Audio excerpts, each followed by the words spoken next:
तो hello friends and ये series पूरी बेसिक एसक्यूएल इंटरव्यू क्वेश्चंस पे डेडिकेटेड है। तो आपको सीक्वेंस ऑफ इंपॉर्टेंट क्वेश्चंस मिलेंगे जो आपको इंटरव्यू में पूछा जा सकता है। तो आज हम ये कुछ 7 कवर करेंगे क्वेश्चंस, जिसमें सबसे पहला है व्हाट इज एसक्यूएल। इसके बाद हम प्रैक्टिकल सेशंस लेंगे। ये सारे सारे प्रैक्टिकल हैं, सिर्फ एक थ्योरी है, तो ये सीरीज में आपकी थ्योरी प्लस प्रैक्टिकल दोनों ही मिक्स होगा। ठीक है, चलिए तो पहले बात करते हैं, फर्स्ट क्वेश्चन से ही चलते हैं। What is SQL, so let's go to the first question. तो व्हाट इज, तो इसका फुल फॉर्म तो हमें पता है कि ये स्ट्रक्चर्ड क्वेरी लैंग्वेज कहलाती है। और इसको हम किस लिए यूज करते हैं, जिसमें आप अपने डेटा को, डेटा बेसिस को मैनेज कर सकें और उनके साथ काम कर सकें, मतलब मैनिपुलेट कर सकें। अब रिलेशनल डेटाबेस अगर मैं बोलती हूँ तो मतलब एक ये टेबल के फॉर्म में होता है, जिसमें कि रोज भी होती हैं और कॉलम्स भी होते हैं। इसको इसीलिए रिलेशनल डेटाबेस कहा जाता है, क्योंकि ये बहुत टाइडी फॉर्मेट में होता है। ठीक है, मतलब in the form of rows and columns. और इसको हम इसलिए यूज करते हैं ताकि आप उसे मैनिपुलेट कर सकें और मैनेज कर सकें अपने डेटाबेसेस को, रिलेशनल डेटाबेसेस को। और एक तरीके से आप ये कह सकते हैं कि एसक्यूएल एक लैंग्वेज है जिससे आप कम्युनिकेट करते हो अपने डेटाबेसेस से। ठीक है, क्योंकि इसको सिंपल इंग्लिश लैंग्वेज नहीं समझ में आएगी, तो आपको एक ऐसी लैंग्वेज चाहिए जिससे कि आप अपने डेटाबेस से बात कर सकें, है ना। उससे आप डेटा रिट्रीव कर सकें, ले सकें, फेच कर सकें, उसको मैनिपुलेट करके वापस से स्टोर कर सकें। ठीक है, तो कौन से आप ऑपरेशंस लगा सकते हैं इसमें। आप इंसर्ट कर सकते हैं, डेटा डाल सकते हैं इसके अंदर। आप उसमें जो डेटा ऑलरेडी है उसको भी अपडेट कर सकते हैं।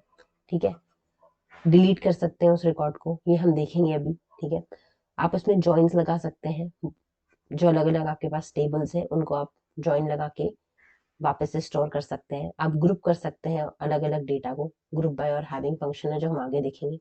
फिल्टर कर सकते हैं उस डेटा को, लाइक बिटवीन, इन, इन सारे फंक्शन से। ठीक है, ये सब आगे वाली सीरीज में कवर होगा कि ये, और एग्जाम्पल्स के साथ भी। एग्रीगेशन फंक्शन आप परफॉर्म कर सकते हो, जो भी आपके पास डेटा है उसके आप सम, मिनिमम, एवरेज निकाल सकते हो। आप उस डेटा को सॉर्ट भी कर सकते हो। तो बहुत सारी चीजें हैं जो आप एसक्यूएल से कर सकते हो। ठीक है, बेसिकली क्या है, अपने डेटा के साथ मैनिपुलेशन करना, उसके साथ इस तरीके से काम करना जिससे आप इंसाइट्स निकाल सको, जिसके साथ आप उसको ढंग से उसको एनालाइज कर सको। ठीक है, तो ये होता है एसक्यूएल, राइट। अब बात करते हैं, वापस आते हैं, तो अब प्रैक्टिकल सेशन है ये सारे 2 से लेके 7 तक, जिसमें हम टेबल बनाएंगे, चेंज करेंगे टेबल का नाम, इंसर्ट करेंगे डेटा टेबल में, एक न्यू कॉलम बनाएंगे, वैल्यूज डालेंगे उस नई कॉलम में, और साथ ही साथ में ट्रंकेट, डिलीट एंड ड्रॉप देखेंगे स्टेटमेंट्स। अब ये सब जो हम कर रहे हैं, changing table, creating table, adding values to the column table, इसको कहते हैं हम डीडीएल, डेटा डेफिनेशन लैंग्वेज। ठीक है, जहाँ पे हम क्या कर रहे हैं, insert, update, delete, insert, update, alter, delete. जब हम ये सब करते हैं तो वो काय में आ जाता है, डेटा डेफिनेशन लैंग्वेज। ठीक है, तो अब let's switch on to practical session. ठीक है, तो मैं यूज कर रही हूँ अभी सीक्वल सर्वर, और इस सीक्वल सर्वर में आप पोस्टग्रेस भी यूज कर सकते हैं, ओरेकल भी यूज कर सकते हैं, जो भी आपके पास हो। तो मेरे पास जो सीक्वल सर्वर है, सो आई एम यूजिंग माइक्रोसॉफ्ट का। तो अभी इसमें डेटाबेस में यूज कर रहे हैं, हम सिर्फ टेबल से काम करेंगे। So let us just create a table. तो इसमें डबल हैश करके मैं इसमें वैल्यू पुट कर रही हूँ, क्रिएट अ टेबल। ठीक है, अब टेबल क्रिएट करने के लिए सिंपल हम लिखते हैं, ये इजी है, सिंपल टेबल लिखना है आपको। क्रिएट टेबल, टेबल का नाम देते हैं, let's take employ, employ table ही डाल देती हूँ मैं। ठीक है, बहुत बड़ा नाम हो जाएगा, लेकिन ठीक है, एम्प्लॉय टेबल, क्योंकि मेरे पास ऑलरेडी एक एम्प्लॉय ऑलरेडी एग्जिस्ट कर रही है, इस वजह से। ठीक है, अब इस एम्प्लॉय टेबल में हमें क्या डालना है, वैल्यू। एक तो हमने सिंपल कर दी क्रिएट एम्प्लॉय टेबल। अब हमें इसमें डालनी है कॉलम्स, तो कॉलम्स डालने के लिए एक ब्रैकेट खोला, और यहाँ पर ब्रैकेट इनके नाम दिए, तो हम नाम दे सकते हैं एम्प्लॉय आईडी। ठीक है, अब इसका हमें डेटा टाइप भी डिफाइन करना पड़ता है, तो हम उसको इंट दे देंगे। ठीक है, एक ले लेते हैं एम्प्लॉय नेम, जिसको हम वेर कैर कह सकते हैं। अब वेर कैर क्यों यूज कर रहे हैं, क्योंकि ये थोड़ा ज्यादा मेमोरी दे सकता है, इस वजह से। एक ले लेते हैं इनकी सैलरी, ठीक है, और सैलरी ले लेते हैं इंट में, ठीक, और इसे बंद कर देते हैं और इसको रन करते हैं सेलेक्ट करके F5 दबा के। अभी देखिए कमांड्स सक्सेसफुली रन हो चुकी हैं। अब इसे हम क्या करेंगे, जैसे हमको देखना है कि कैसी टेबल बनी है, तो हम क्या करेंगे, सिलेक्ट ऑल फ्रॉम टेबल का नाम, क्या टेबल है, एम्प्लॉय टेबल, ठीक है। ये देखो मेरे साथ मेरे पास कितनी सारी बनी हुई है, इसलिए मैंने नई टेबल बनाई F5। तो ये देखिए एम्प्लॉय आईडी, एम्प्लॉय नेम और सैलरी आ चुका है। नाउ व्हाट आई वांट, अब मुझे इनमें वैल्यूज डालनी है। तो एक टास्क तो हो गया टेबल बनाने का। नेक्स्ट आपसे पूछा जाता है कि आप वैल्यूज कैसे डालोगे, ठीक है। तो अब हमें क्या करना है, इंसर्ट वैल्यूज इन टेबल, ठीक है। अब इंसर्ट वैल्यूज करने के लिए हमको क्या करना पड़ता है, सिंपल इंसर्ट कमांड डालते हैं। उसके बाद फिर यहाँ पे लिखते हैं हम इंसर्ट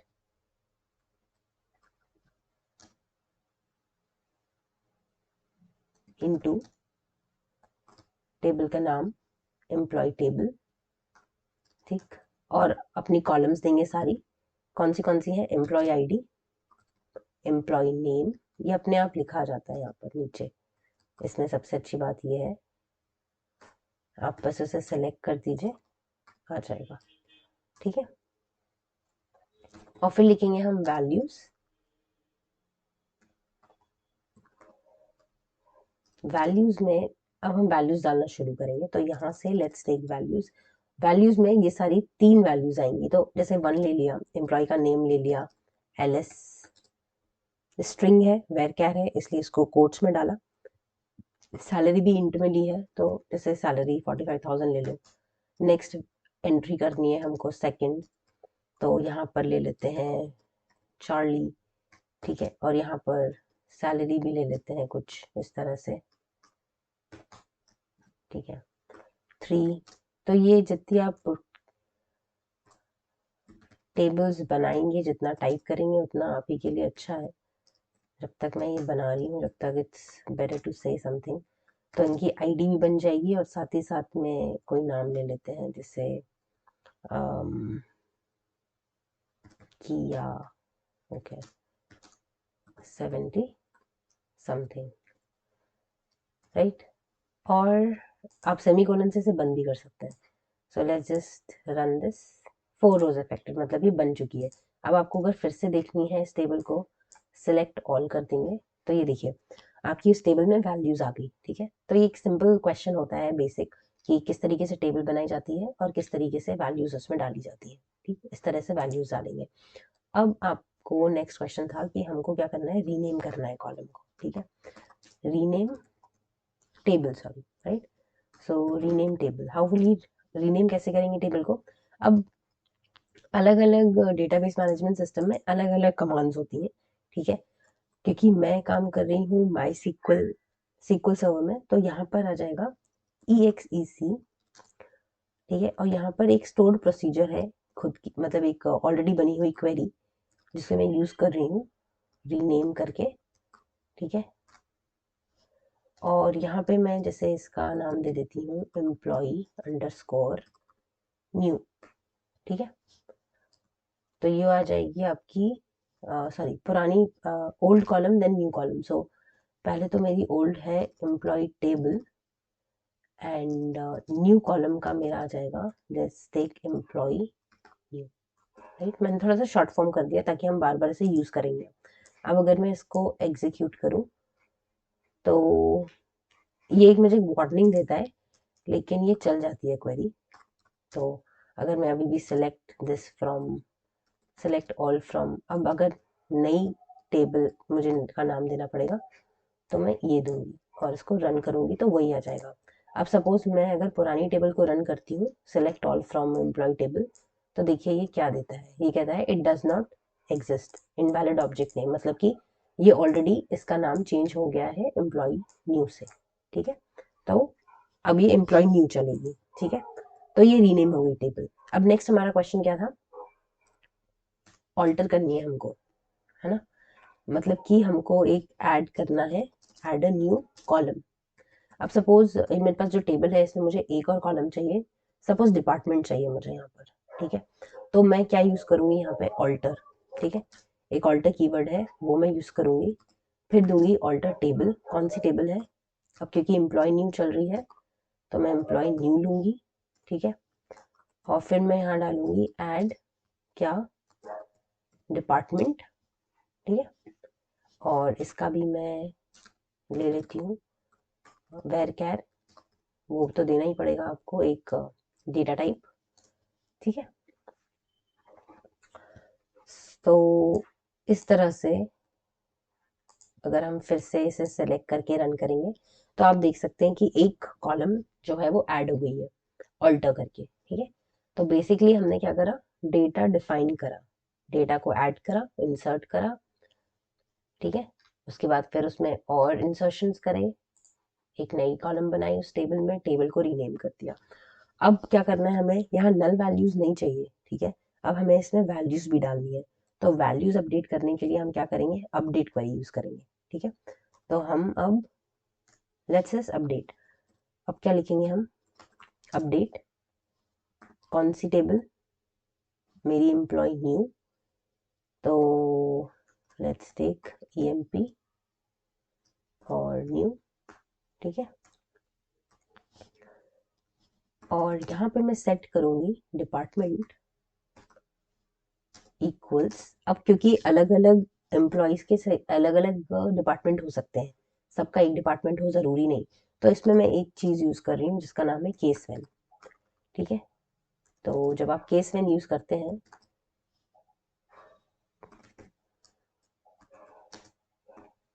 तो आप अलग अलग वैल्यूज असाइन कर सकते हैं। तो जैसे मैं एम्प्लॉय आईडी से उसका डिपार्टमेंट डाल रही हूँ, जैसे अगर एम्प्लॉय आईडी इक्वल्स टू 1 है, देन क्या दे दो आप उसको, एचआर असाइन कर दो डिपार्टमेंट। ठीक है, केस वेन से मैं multiple if L if L if else condition की तरह ये काम करता है, मल्टीपल कंडीशंस दे सकती हूँ मैं इसमें। अगर दो है, टू है तो उसको सेल्स दे दो। ठीक है, मतलब ये ऑलरेडी डेटाबेस में होगा, मुझे इतना वो करने की ज़रूरत नहीं है। और जब एम्प्लॉय आईडी 3 होगा, देन लेट्स टेक दिस, इसको हम जैसे मार्केटिंग ले लेते हैं। ठीक है, अब ओके, ठीक है, एल्स अननोन एंड। तो यहाँ हमने 4 रोज देखी। अब लेट्स चेक, चेक करते हैं इसको। SCL ओके, सिलेक्ट, सारा सिलेक्ट करते हैं, कहाँ से, एम्प्लॉय न्यू टेबल से। और ये देखिए डिपार्टमेंट आ गया, HR सेल्स मार्केटिंग और अननोन। ठीक है, जो हमने स्पेसिफाई नहीं करा है उसमें अननोन आ गया। ठीक है, तो जो जो नहीं स्पेसिफाई करोगे आप वहां पे नल की जगह अननोन आ जाएगा। ठीक, ओके। अब नेक्स्ट आता है हमारा क्लॉज, जो कि है, जो हमें करना था ट्रंकेट डिलीट। चलिए डिलीट देख लेते हैं। डिलीट में क्या होता है, ट्रंकेट और ड्रॉप इन तीनों के डिफरेंस पूछे जाते हैं। तो डिलीट में क्या होगा, तो सिंपल डिलीट, सिंपल लिखेंगे। डिलीट कहाँ से डिलीट करेंगे, डिलीट फ्रॉम एम्प्लॉय न्यू, हमारी जो टेबल हमने बनाई है। ठीक है, delete from employ new where suppose department equals unknown, right. तो अगर मैं ये डिलीट करूं तो 1 रो अफेक्टेड। तो अगर मैं वापस से अगर हम चेक करेंगे, सिलेक्ट ऑल फ्रॉम हमारी टेबल, तो ये चीज नहीं आनी चाहिए, ये वाली रो। तो डिलीट क्या करेगा, वो वाली रो को हटा देगा। ठीक है, जो फोर्थ वाली हमारी थी अननोन वाली। अब बात करते हैं हम नेक्स्ट ड्रॉप की। ठीक है, ट्रंकेट देख लेते हैं पहले। तो ट्रंकेट कमांड क्या करेगी, आप खुद ही देखेंगे ट्रंकेट क्या करती है। अच्छा, ये एक कुछ जिसमें फंक्शनैलिटी एक्टिवेटेड है, ट्रंकेट कमांड। ट्रंकेट में सिंपली आप कीवर्ड लिखेंगे ट्रंकेट टेबल, कौन सी, एम्प्लॉय न्यू। इसको जब मैं रन करूंगी तब आप देखेंगे कि क्या देता है ये। इसने सारी रोज मेरी टेबल की हटा दी, खाली कर दी, ठीक है, और सिर्फ आपको स्ट्रक्चर दे दिया टेबल का। स्ट्रक्चर मतलब कि उसकी रोज आपको कॉलम्स दे दी कि ये इसका स्ट्रक्चर है इस टेबल का, लेकिन इसने टेबल नहीं हटाई, उसके अंदर का पूरा कंटेंट हटा दिया ट्रंकेट ने, ठीक है। अब बात करते हैं नेक्स्ट आपकी ड्रॉप की, ड्रॉप टेबल की। तो सिंपल हम लिखेंगे ड्रॉप और वो टेबल क्या होगा, एम्प्लॉय न्यू, ठीक है। और इसको हम अगर रन करेंगे तो ये कमांड सक्सेसफुली रन हो गई है। और अगर अब आप सिलेक्ट भी करते हो अपनी टेबल को, चलिए सब कर लेते हैं, फ्रॉम एम्प्लॉय न्यू, तो ये देखते हैं क्या देता है। इनवैलिड ऑब्जेक्ट नेम, मतलब कि ये टेबल अब एग्जिस्ट ही नहीं करती। ड्रॉप पूरी टेबल हटा देगा, उसका परमानेंटली डिलीट कर देगा डेटाबेस से, ठीक है। तो ड्रॉप का हम तभी यूज करते हैं जब आपको ऑथेंटिकेशन हो, जब आपको ऑथराइजेशन हो आपके डेटाबेस में मेजर चेंजेस करने का, ड्रॉप करने का या ट्रंकेट करने का। यूजुअली हम ये चीज नहीं करते हैं, ठीक है, परमिशंस चाहिए होती है इसके लिए। तो ड्रॉप टेबल कैसे करते हैं ये देख लिया हमने, ट्रंकेट का डिफरेंस देख लिया, सारी वैल्यूज उसके अंदर से हटा देगा, एम्प्टी कर देगा, सिर्फ स्ट्रक्चर रहेगा टेबल का।